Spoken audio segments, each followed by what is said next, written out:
Skadoodle. And he actually had a similar story about Shroud. Well, for Shroud, he actually figured it out. He said for Shroud, what he would literally do is, say Shroud started off cold in a game, he would move him to a different spot where he could get an easy kill and kind of like try to get him rolling that way. Like, okay, I'm going to build up this guy's confidence. Then when I put him in his spots, then he's going to be like charged and ready to go.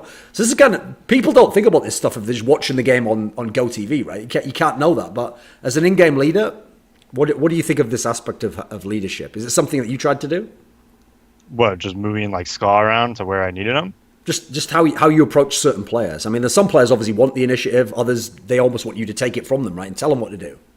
Yeah, I mean, with Sky, literally every single round on at least CT side told him what to do, and on T side, probably just tried to like set him up for post plants. Like Ska was by far our star player. There was no question about it. Every single round, we would push Banana on Inferno, set him up a car, almost every single round, and then Brax as well, but it was like different, right? Because Brax, it would more be like, in any crossfire, Brax was never the one taking contact, almost ever. Okay. He's just shooting people on the side of the head. Well, like, I mean, just the way it was, right? Like, anytime I rotated to, like, Brax's spot, I was like, all right, I'm going to get the first kill. I know I'm going to die afterwards, but then I know Brax is going to get the kill. And there's not many people in the world that I want alive in that situation than Brax. So it's just always going to be how it is, right? Why is it not sexy in NA to want to be an in-game leader? I mean, this is like probably the most important role that NA needs, right? You've got the talent, but you need the guy who's going to lead them, right? I mean, why is there like not that many people? I mean, I can't really answer definitively, like guessing. I mean, at the end of the day, how many good players are there in North America? Was there like 15 max if you're stretching it? Okay. I mean, the sample size is pretty small, right? So out of those 15, the qualities of being like a good in-game leader are going to be obviously understanding the game really well, but also like personality-wise being like a more assertive person generally, being, having good communication skills and whatnot. So out of 15 people, there just isn't that many people like that. Like they get just, for whatever reason, the people that play Counter-Strike that are good just don't have that personality makeup, to succeed in that way, to be able to think like, not only, do their own job, but kind of play like chess almost, with looking at radar constantly, and things like that, telling people where to move, when to move, and stuff like that, right? So, I don't know. Like, I think the main thing is being assertive. There's not that many assertive people when you play Counter-Strike. And again, the sample size is really small, of really good NA players. There's only like 15. So, I mean, why that is, I don't know, Thorin. Probably something to do with our society and how gamers that play are generally more passive people. I don't really know, man. I don't really know. But you mentioned Shroud there. I mean, the best period of Shroud's career was when you were doing this. You had a guy to set him up, someone who kind of like knew what he needs. So in general, when you're talking about this, like connecting how you played, is this something that you're thinking of when you say like the NA scene is lacking in like the energy or the will to win or whatever? Because I mean, there's a lot of players that, I mean, Shroud's a good example. They're fantastically skilled, you watch them play, and you go, these guys should be some of the best in the world. But one of the questions always is like, do they have the killer instinct, or do they have? Is the team set up the right way so that they're gonna play their best, Or like one of the things I've always noticed with some of the NA teams is some of them, even if they tell you like, oh, I was really practicing and we wanted to win, like.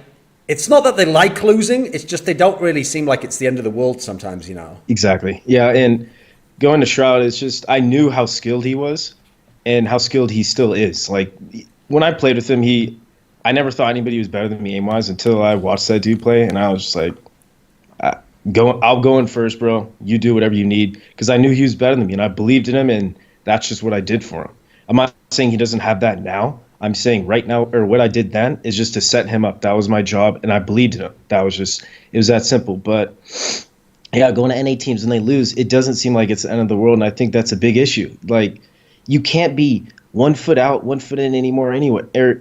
Or like, you can't just be like, yeah, I'm going to be this and this. No, you either going to fucking play full throttle and try to win, or you can't play pro anymore. It's getting to that level where these young up-and-coming kids are trying their ass off to make pro because it's their dream, and they have that killer instinct. And you can't be 1 foot out. You got to go for it now. And that's like where the game is coming to. That's why all these top teams are so skilled. And that's why the game is kind of at a weird point where there's like the top 6 teams can really beat each other. So actually, when you were saying in that video clip as well about the concept of like, have some energy, you know, it sounded like when I tied it into before to where the teams that just lose, you know, like there's a way of losing. Like, believe it or not, I almost even prefer the guy who seems a bit toxic, you know, and gets mad at people and gets upset. At least you know you've got some fight, you know that guy really wanted to win and he had something going for him, right? Because he cares. He like it comes off as toxic, but it's like he's just showing his heart and he's showing his emotions. That's how he plays. The person's playing with his emotions on his sleeve, and he just wants to win that bad for his team. So he's literally putting all his effort, all his energy into it, and he's not getting shit back from his teammates. I get pissed too. You bring it every match, and that's just what that person, whoever it may be, is demanding out of his team. Then that's fair, you know. People on his team shouldn't be like, why are you doing that? They should respect it. If he gets out of line, sure, but most of the time, if he's just playing with emotions, then he's playing to win, and that's great. I think that should be on a team. It gives you that extra bump and a little extra edge, because it gets your team fired up when you're on land and it's 13-13, you win a big round and he goes crazy, then your whole team gets that confidence, and I think that's huge for a team, man, is just the extra energy. Yeah, you could play level-headed, but shit, man, that's only going to carry you a certain amount of way, because when you're in a big tournament in the finals, of course you're going to want to go crazy. You're going to have the jitters, you're going to have adrenaline, and I think that's big, is just to have that, just bring that energy. I think it definitely helps. That just goes. It should go without saying, but I find that quite interesting, because fan is the derivative of fanatic. You know, it comes from fanatic. You know, there's someone to be so fanatical about you, they'll go to great lengths. And you know, again, when it comes to players, I've certainly seen some examples. But you know, who's more fanatical than a fan is somebody that just hates you for no good reason. They will stalk you. They will find out where you live. They will harass you. They will not allow any piece of work that you produce to go without them passing comment on it, as if they are somehow part of this process. And they're not. They're not important. They don't matter. They never will. They lack the courage to create anything themselves, and they just attack those that do. And a lot of the time, they started out as fans. I mean, that's the worst thing about them. I read this every day. I used to be a fan of your work. Then you said that one thing that I didn't like. You triggered me, and now I hate you, and I hate you forever, and nothing you say can redeem that, and I will stalk you till the ends of the earth and make your life miserable. I mean, so there's a level above fanaticism, and that's haters. And the truly famous and the truly successful, the truly wealthy people, the people right at the very top of esports know that. They know you can't have haters, because they grow. It's not just enough that they hate you. They actively go out and recruit. They're like Jehovah's Witnesses knocking on your door, you know, like, do you want to read Watchtower today? No, I fucking don't, mate. Please stop this. Like, if I did, I'm a pretty worldly guy. We've got the internet now. There's no need for Jehovah's Witnesses to be going door to door. But it's this idea of being proactive in recruitment. It's the same with people. It's the same with people who hate Thorin. Same with people who hate Richard Lewis. They go onto Reddit and they go in every article. Hey, remember the time he did this? Remember the time he said this? And hey, support my opinion, like me, upvote me, validate me, join me on my crusade. Because I hate the bullshit thing of like during a cast or something, a team does something bad and then it gets spun as being something that was good, and I'm sitting there like, no, that wasn't good. And then it leaves me wondering, do you not see the more optimal play and how that was actually really fucking bad?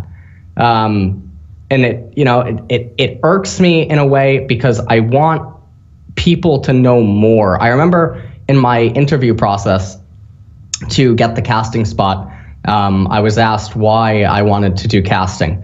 And I said that, you know, all the years of coaching and analysis and stuff like that, I feel like it would be a good, you know, transition into casting. If I could find a way to make all of that stuff then form into the ability to be a caster. And I think that it can be a pretty smooth transition. And it's something that I wanted to do, because all that I've ever wanted to do in gaming was allow other people to see a higher level of play, to enjoy the higher level, or see what it is exactly that is going on. Because I think that it's art ultimately at the end of the day. Macro plays, micro plays, whatever. And so that's the whole thing there. And if I am wrong, then I learn, like, why was I wrong, Because sometimes I can make a blanket statement, or I can see something and I fail to calculate something into the equation, right? Like, that is making me have the end answer. And someone will point it out, and then I can refine, and then I can learn and get better. It doesn't mean, like, saying I'm wrong is okay, but when the person doesn't drop it, that's when it gets a little bit toxic. Swinging all the way back to why do Korean junglers get worse when they go to the West? It's really difficult to play jungle in the West. And this isn't a jungler, jungle sucks, solo queue type thing. Junglers don't know what the fuck they're doing. That's just the reality of the situation, is that most of them have no fucking idea what actually is jungle. And so you have this extremely polarizing or extremely like roller coaster type ride that junglers will experience. And when you look at it from the angle of result-based logic, then a player is fantastic or a player is shit. There is no middle ground, because they won't factor in that, okay, this mid laner actually failed the jungler. Because I've watched many scrims, I've watched many games, etc., where the mid laner fucks everything up for the jungler.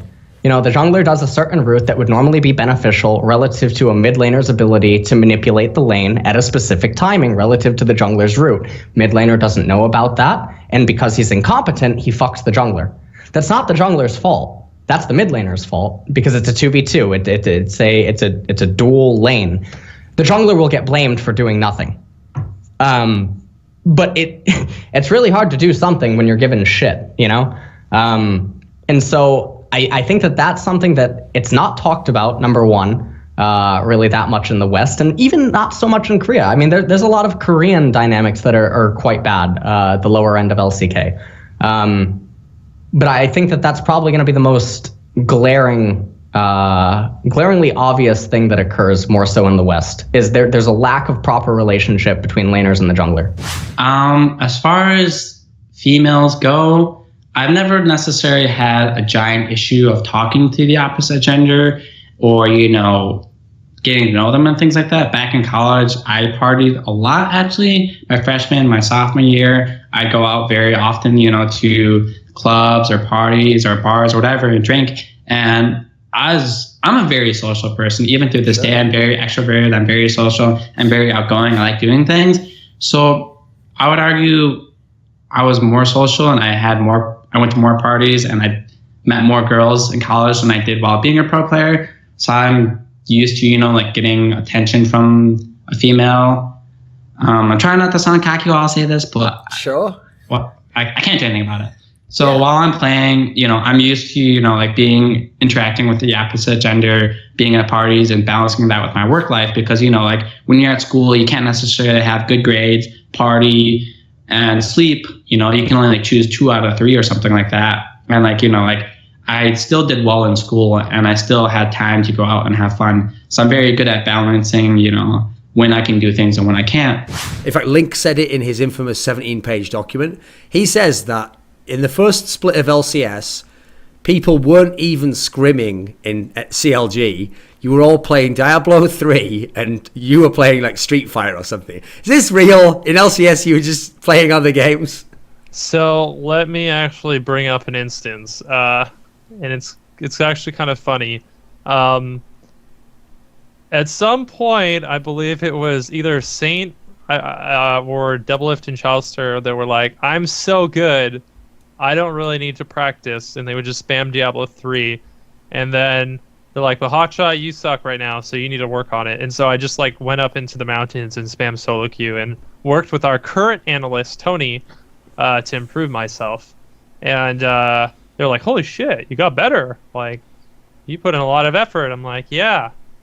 What level are you in D3?" And they're like, "1 billion." I'm like, "Oh, that's cool."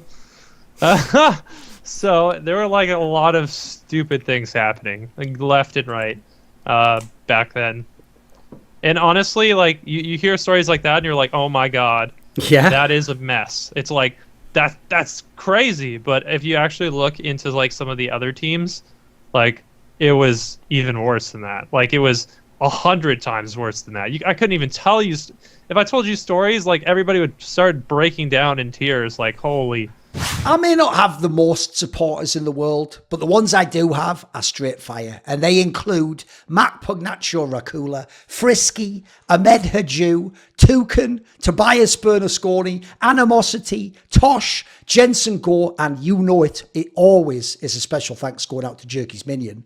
Do you want to suggest a topic or a guest for my show? Do you want to see things I say on my Discord, little piece of straight fire I drop in the Patreon-only channels, stories I tell people in the other ones? Do you want to ask a question in my monthly AMA? Do you want teasers? Find out who the next guests are for Reflections interviews? Maybe you want to be one of those people who takes part in the long-form discussion with me where we talk about whatever's on your mind in esports. Well, if any of those or more sound interesting, why not support me, put your money where your mouth is, and join the Illuminati today via the Patreon link in the description box below.